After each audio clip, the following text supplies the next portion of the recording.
Hi everyone, Anna here. A few weeks ago I asked you on Facebook if you wanted to see how I made a resin frame, and I'm going to insert the picture of that resin frame here.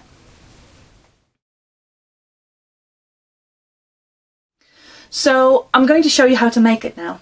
And to start with, you are going to need a few things. First of all, you are going to need a mold, and you're also going to need a resin. I use ice resin. It is one of those resins that doesn't smell and gives you really nice clear results. So if you're doing something that's supposed to be see-through, ice resin is going to be one of the best resins you can get. It is a jewelry grade resin. It doesn't come cheap, just a warning. There are some other resins on the market, and I am going to make a video talking about resins in a little more detail, but for now I'm just going to show you how to make a frame. Okay, so I have my mold. I do have resin.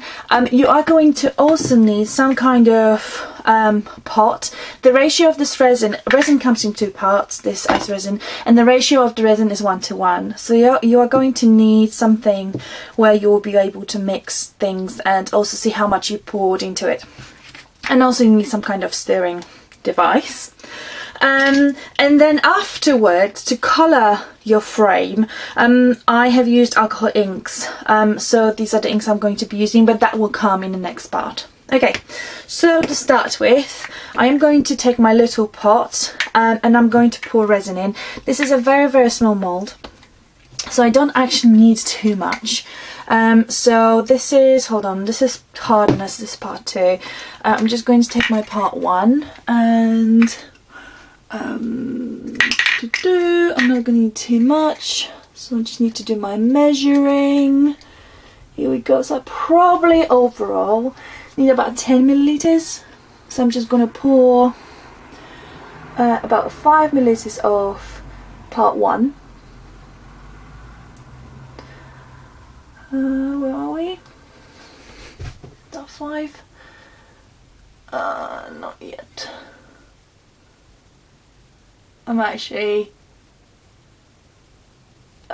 right next to my desk trying to measure it out. Okay.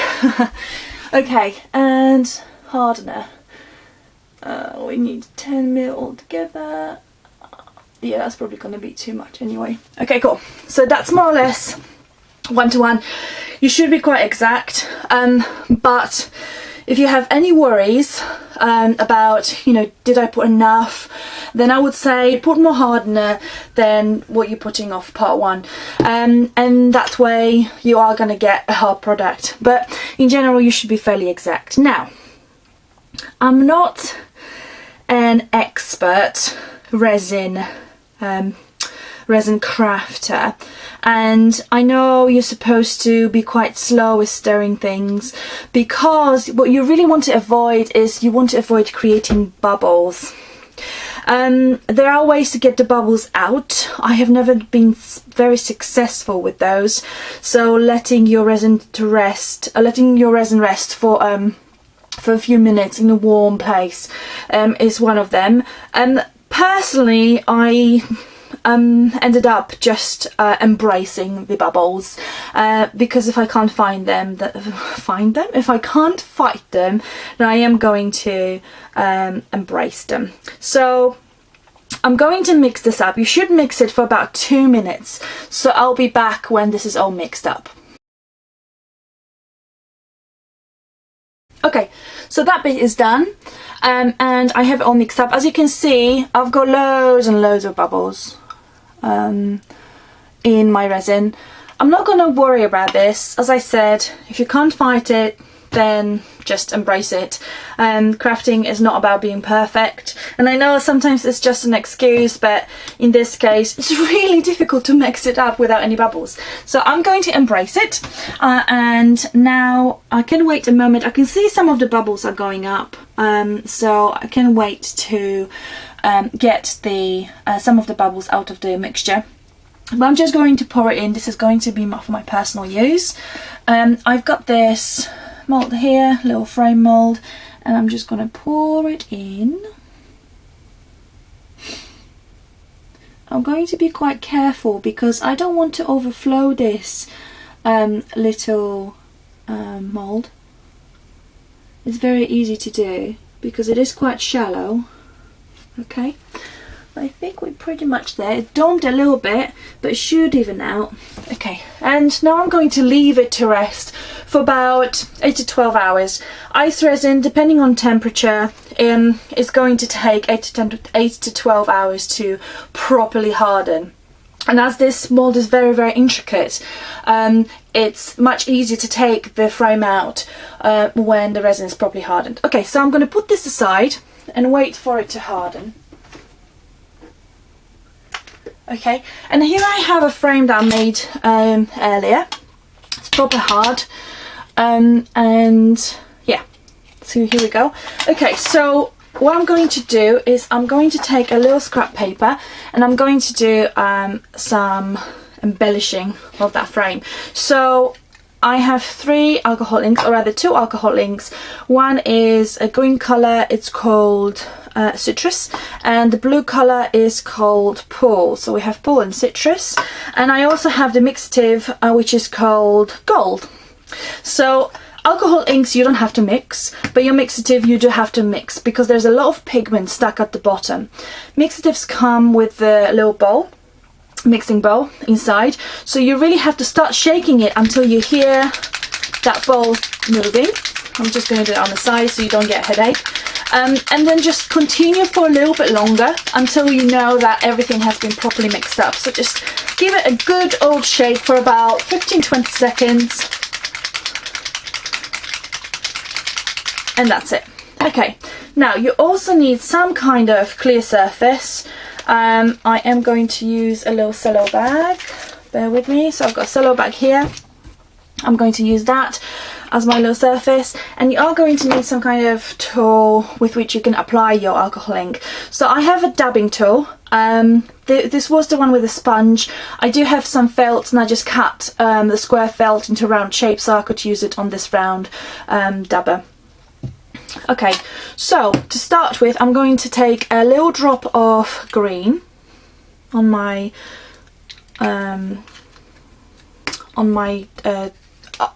cello bag, and then I am going to take a little bit of blue.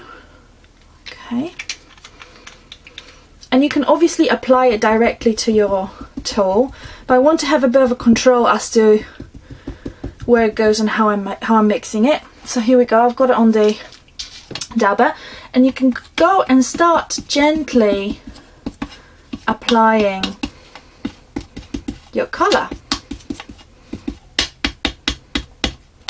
Okay, so here we go. I think I'm going to need a little more alcohol ink, and probably I'm going to end up just putting it directly on the thing. So here goes my resolution to have a little more control over it. Okay, here we go. That's done. And yeah, that's much better. Okay, I just want a little bit more green here and there. The thing with alcohol inks is that if you feel that you put too much blue somewhere, then just dab a little bit more green, and green is going to cover the blue and kind of cancel it. That's the beauty of alcohol ink. Wherever you put one colour, another colour is going to end up cancelling it. So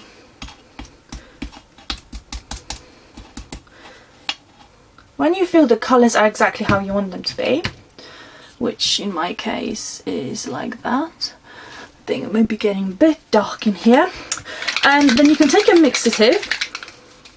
And the thing with mixative is I will definitely put it here because I do want to make sure I'm not putting too much on. Okay, and then dab it, and then very, very gently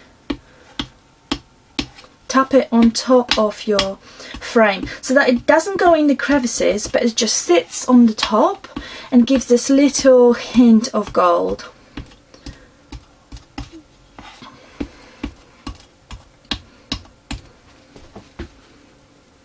Okay, I think we need a little bit more.